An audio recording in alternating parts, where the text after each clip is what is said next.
मुल्क भर में मुर्गी का गोश्त खाने के शौकीन कमर कस लें। रमजानुल मुबारक में मुर्गी का गोश्त बकरे से कुछ ही कम कीमत में फरोख्त होगा।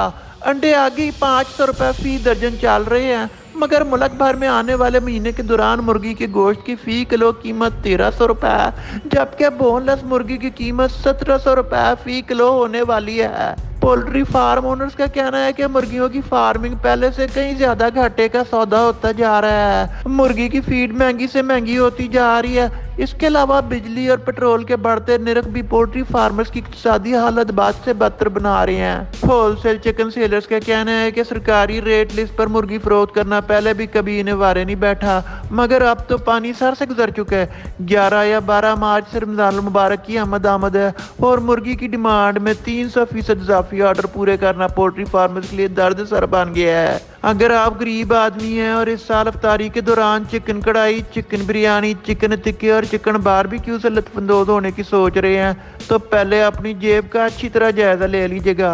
मुर्गी के बढ़ते रेट को देखकर गाय और बकरे के कारोबारियों ने भी रमजान में मनमाने दाम वसूल करने की ठान ली है। देखना यह है कि मुकद्दस महीने में रोजेदारों को कम कीमत में गाय, बकरे और मुर्गी का गोश्त फराहम करने के लिए हुकूमत क्या किरदार अदा करती है। नजमा न्यूज़ पाकिस्तान, लाहौर।